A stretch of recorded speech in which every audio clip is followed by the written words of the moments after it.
Então, irmãos, eu vou dar um panorama agora aqui do Apocalipse, que vocês ainda não tiveram em lugar nenhum, porque o Senhor já vem estudando Apocalipse desde quando eu me converti, né? Já falei para vocês que eu ia ponderar a minha vida pelo fim, né? E quando eu estivesse no fim, eu saberia o que fazer até lá. Então, eu sempre pedi para o Senhor mostrar quando eu estaria próximo à sua vinda, e sempre fui vigilante contra isso. Até no ano de 2000, todo mundo falava que o mundo ia acabar em 2000, eu comprei um apartamento e mobilei esse apartamento já pensando nos tempos do fim, em abandonar tudo, era tudo de pedra, cama de pedra, armário de pedra, porque abandonar tudo, não tem que, nem que vender nada. Então, nós vamos ao seguinte, houve muitas situações de confusão a respeito da volta de Jesus sobre as datas. Parece que as pessoas elas têm o desejo sempre de interpretar as coisas da forma como elas querem, e não da forma como Deus fala. Quando Jesus diz que não saberá o dia nem a hora, é por causa que existe uma festa, a qual ocorrerá o arrebatamento no meio dessa festa, e essa festa é uma festa agrícola, que é medida pela visão da lua, tá?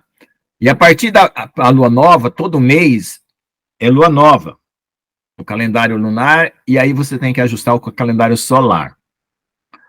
Quando a lua e o sol estão no mesmo alinhamento, todo mês a lua e o sol passam por um alinhamento, e esse é o primeiro dia do mês. O que acontece? A Terra faz sombra, né? E a lua fica escura, tá? Então, pensa que o sol ilumina a lua e você vê a lua, porque o sol ilumina, mas tem uma hora que o sol está de trás da Terra. Então, você vê a sombra da Terra projetada na lua, e essa é a lua nova. Então, é todo encontro do sol com a lua, o sol representa Jesus, a lua representa a igreja, ocorre a escuridão na Terra, ou na visão da Terra. Então, veja só, nós temos aí o Apocalipse, do capítulo 1 até o capítulo 7, o Apocalipse já terminou tudo. Se você analisar bem, o Apocalipse ele só tem 7 capítulos. Do 7 até o 14, 18, 19, 20 é detalhamento. Detalhamento. No capítulo 14, nós temos... No capítulo 7, temos os 144 mil e a igreja, a noiva e a igreja, né? Tem 144 mil, noiva e igreja, né? Os 44 mil faz parte do exército celestial. A noiva, né? E a igreja. Então, capítulo 12, arrebatamento do filho varão. Capítulo 14, encontro dos 144 mil lá com o trono. Aí vem capítulo 15, onde são os detalhamentos. Aí vamos chegar no capítulo 19, que é o que nós vamos estudar hoje. Capítulo 19 é o casamento de Jesus. Já aconteceu o arrebatamento. Já aconteceu.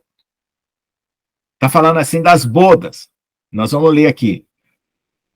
Aí o que aconteceu? Então, em algum lugar, entre o capítulo 12, ou em um capítulo 11, né, vamos dizer assim, até o capítulo 19, nós temos o arrebatamento. Aí nós temos o quê? Selos, trombetas. Depois do aviso das cartas, nós temos selos, trombetas e taças. Porque quando ele está falando aqui no capítulo 19, é das bodas. A boda é o seguinte, o casamento judaico ele é uma festa de noivado com compromisso de moradia. Não é que nem o casamento nosso ocidental. Então, o pai da noiva e do noivo faz um acordo de união daquele casal e celebra uma festa onde esse acordo é firmado. E ali, depois daqueles dias, o noivo vai preparar a casa para que eles entrem juntos para morar, que é a festa do tabernáculo. Então, esse encontro da família, o pai, a noiva e o noivo, é a boda, ou o início da boda, que é a apresentação da noiva, né? Como que a gente chama de noivado. Não tem namoro, depois noivado e casamento. Veja só. Na nossa cultura, um rapaz namora uma moça, e ocasionalmente agora, depois de tempos modernos, que antigamente não era bem assim, o homem nem pegava na mão da moça, ficava conversando, o pai tinha que autorizar, ia lá na casa pedir autorização do pai para ver a moça, e sentavam na sala, até a família sentava junto, e era uma conversa, era o conhecimento. Depois pedia permissão para pegar na mão, e só ia beijar, às vezes, no casamento. Quando acontece isso, tem esse tempo de namoro, aí acontecia uma relação sexual, aí virava escândalo, certo? Cada um ia para um lado.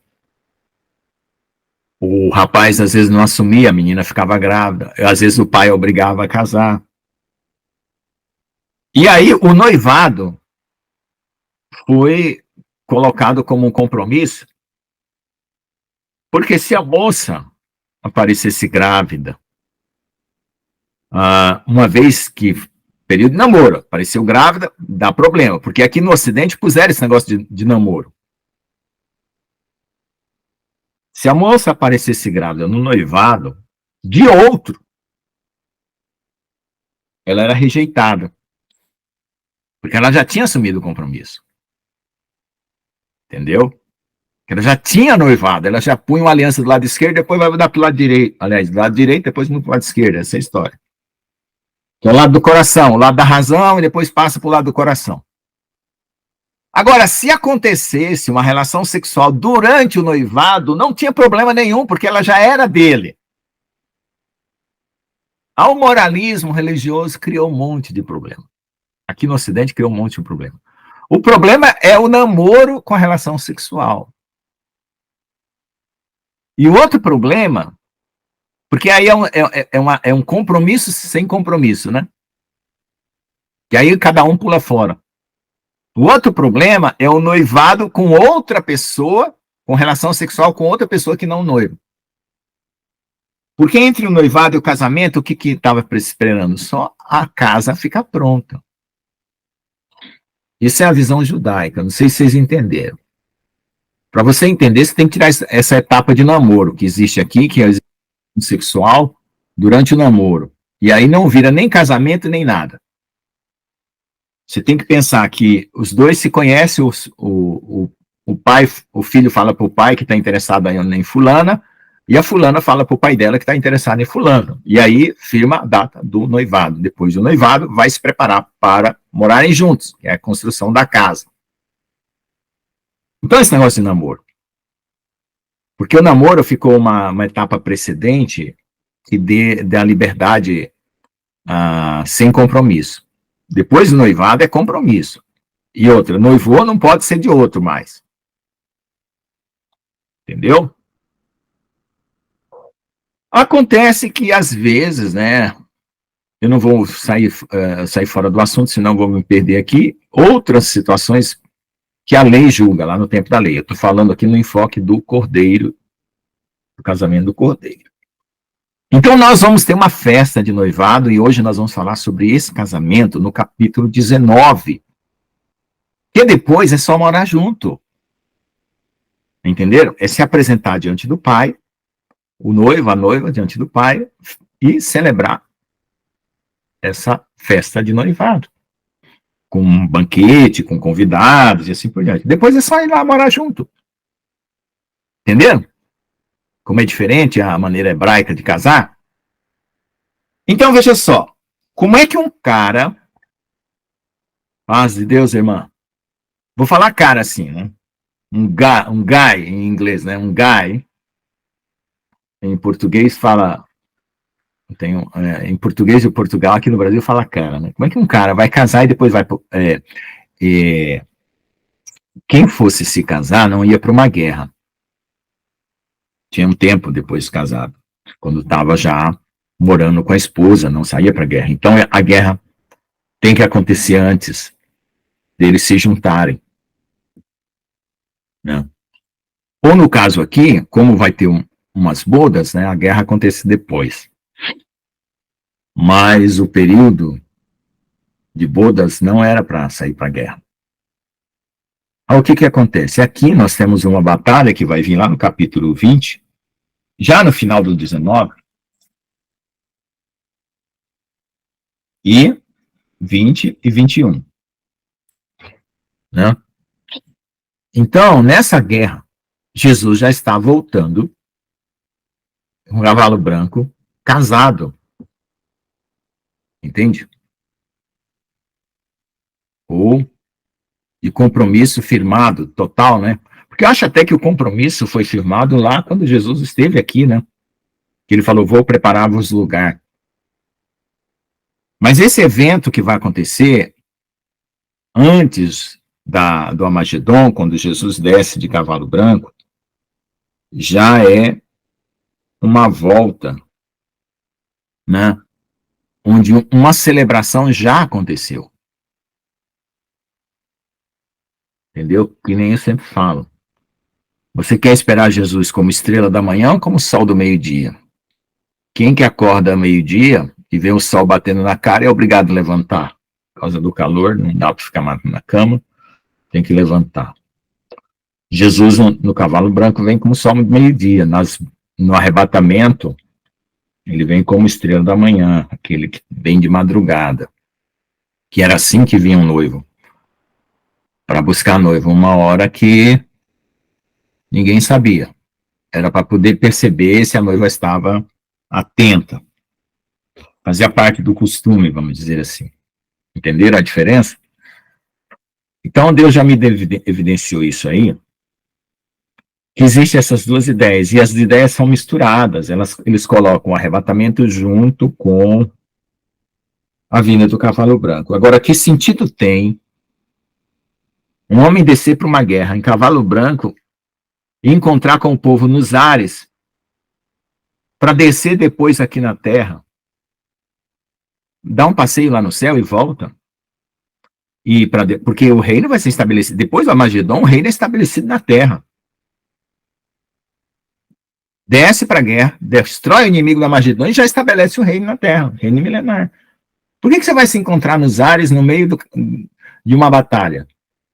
Que noiva vai sair correndo para encontrar o noivo, vindo em cavalo branco no meio de uma batalha?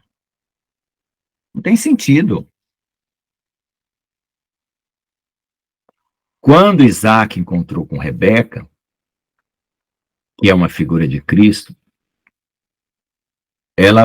ele viu ela e ela saiu correndo ao encontro dele e se encontraram nas Campinas, lugar pacífico, onde eles ali se viram pela primeira vez, né? E assim você pode ver os relatos dos casamentos bíblicos, esse compromisso, essa união que é firmada, não é no meio de uma guerra. Não existe em nenhum lugar da Bíblia um cara montado num cavalo com uma espada na mão, lutando uma guerra e uma mulher correndo atrás dele para se abraçar com ele. Isso não tem nenhum sentido. Então as pessoas confundem o que está escrito lá. Capítulo 20, verso 4 e 5. E os que não adoraram a besta, nem a sua imagem, e nem receberam o sinal em suas testas, viveram e reinaram com Cristo durante 1000 anos. Isso aqui está falando de um contexto geral. Não é que Jesus vai estar ressuscitando gente depois que ele desceu aqui do Armagedon, né? Porque está capítulo 19, e aí ele começou a reviver as pessoas. Não, aqui está falando de um contexto geral. Porque Jesus é vida. O que ele falou para Maria lá? Eu sou a ressurreição e a vida. Depois que Jesus estiver aqui na terra, pronto. O processo de ressurreição, ele começa a acontecer. No momento que Jesus estiver presente, no momento que soar a trombeta da ressurreição dos mortos e a noiva e a igreja for arrebatada ou transformada para ser levada às bodas, pronto. É vida, não tem mais morte. É vida, Jesus é vida. Então, o que acontece? Como eu estou insistindo nessa tecla? Existe uma festa, existe um casamento, existem convidados. Você pode se qualificar para estar nesse banquete de várias formas. Depende de como o seu coração está na presença de Deus. Eu, às vezes, fico num questionamento comigo mesmo, que parece que tem uma parede lá no fundo do meu coração que eu não consigo quebrar. Eu falei, Deus, estou precisando ser mais teu, porque não é possível. Tem alguma resistência. Não, será que eu entrei no limite entre a carne e o espírito? Que daqui para frente é só Deus transformando, não tem como eu melhorar? Porque é uma coisa interessante, essa descoberta da vida espiritual, se você não passar pelas etapas, você não entende. Eu posso ficar a noite inteira explicando todas as etapas espirituais que eu já passei aqui, os níveis espirituais que eu já vi, as contemplações que eu tive, os entendimentos que foram mudados. Vocês não vão entender se vocês não passar. Então é por isso que fala, aquele que quer mim, toma sua cruz, renuncia a si mesmo e siga-me. Porque só seguindo Jesus que você vai passar por aquilo, você não vai conseguir entender. Você pode até ficar admirado de algum irmão que está vencendo situações e você às vezes está um pouco mais atrás e fala, não, como eu queria estar naquela situação ali, vencendo aquela situação, porque eu ainda estou preso aqui em um monte de outras coisas e tal. Mas cada etapa é pessoal. É intransferível. Às vezes a gente traz uma palavra, alguma coisa, como pastor ou como irmão mais entendido no assunto, que é para ajudar, que é para libertar, que é para te dar uma forma de você cortar com uma espada aquele laço que está te prendendo, para te dar um desmembramento, né? Você se desarraigar de coisas. Mas não dá para te dar uma experiência. Só o Espírito Santo pode te dar experiência, só Jesus pode dar experiência. Entendeu? E essa jornada, ela é séria, muito séria, porque ela é a própria história do universo, eu coloco assim. Eu não leio a Bíblia como um livro religioso. Por isso que eu estou evangelizando com 5 pontos de doutrina. Criação, pecado, Jesus, Espírito Santo e volta. Porque é a história. É a realidade desse mundo. Não existe nenhuma teoria científica que explique o mundo espiritual. Existem aí tentativas espiritualistas de tentar mostrar o mundo espiritual para você, como tem o Espiritismo, tem os Nova Era, tem várias tentativas de mostrar o mundo espiritual. Perdão, pastor Lucas. A tua câmera está desligada. Não sei se. Ixi, é porque eu tô com problemas com ela aí. Nossa. Aê, agora sim. Aê. Ah, obrigado por avisar. Será que alguém mandou mensagem? Ah, é. Entende? Eu não gosto de falar em oculto assim, não. Bom, então veja só. Até perdi o que ele tá falando. O que ele tá falando, pastor Jonas? Alguém me ajuda aí, não era do Jesus. Eu também perdi o fio. Bom, então, essa questão da experiência, vamos lá, eu acho que foi aí que eu estava. Então, essa questão da experiência espiritual é uma jornada. Dos 5 pontos de evangelização lá, tal. Isso, acho que era isso. Porque para mim, quando eu leio a Bíblia, eu estou vendo quando Deus criou o céu e a terra e como é que vai terminar isso aqui, como é que vai começar um outro céu e uma outra terra. Então, é uma história. E eu estou dentro dessa história vivendo em 3D, tempo real. Então, se eu falar que Deus criou o céu e a terra, que veio Adão, olha, só se Deus não deixar eu bater. O cara vem com teoria do evolucionismo, ele vai ouvir de Gênesis Apocalipse com detalhes, igual aquela velhinha da Praça é Nossa, nos mínimos detalhes, que eu vou bater tanto, que eu vou até me cansar. Entende?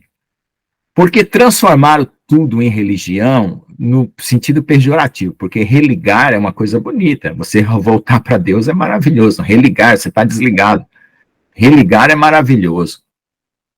Mas ficou um negócio tão pejorativo de um bando de corintiano, né, parece fanático, né, ou palmeirense fanático, que bate uns nos outros, a torcida do Palmeiras invade e bate no Corinthians. É a mesma coisa, é o mesmo relato que a gente vê no futebol, é o mesmo relato que a gente vê na religião. Entende? E isso é horrível, porque não é para ser assim. Aí, do outro lado, tem um povão dormindo, que não conhece a própria história da sua própria existência. Você não acha estranho você existir num lugar nascer e morrer e não ter ideia do que é a sua existência, ou da história da sua existência, ou da história do contexto do que você vive? Se você caísse de paraquedas, fosse um bebezinho, que nem Moisés, colocado num rio, e acordasse no meio dos juncos, em outro planeta, e uma egípcia lá em outro planeta adotasse você, você não gostaria de saber quem é você? Então foi por isso que Deus deu para Moisés escrever o Gênesis. Ou ele herdou esse relato de Adão, porque Adão foi testemunha da criação como presença viva. E todos os grandes patriarcas foram levados em arrebatamento ao dia da criação. Abraão, Enoque, todos. E esses relatos foram se completando até que o dia que Moisés foi lá, compilou tudo e escreveu o Gênesis, que eu entendo que foi assim. Então é estranho para mim. Agora, aquelas perguntas que eu fazia quando eu tinha 18, 19 anos, de onde eu vim, para onde eu vou, agora estão sendo respondidas. Agora o meu problema é outro. Meu problema é estar preparado para essas respostas, para ir ao encontro delas. Entendeu? Amém? Então, espero que vocês abram o coração para essa aula com esse sentimento de entender a sua própria história, o contexto da história do mundo, o contexto da história universal. Universal, estou falando do universo, não da Igreja Universal, tá? E o contexto da volta de Jesus, porque depois da criação vem a morte de Jesus, que é a coisa mais importante. Depois da morte de Jesus, o arrebatamento e o encontro de Jesus, que é o retorno dele para tomar posse de toda a sua criação de volta, tá bom? Amém?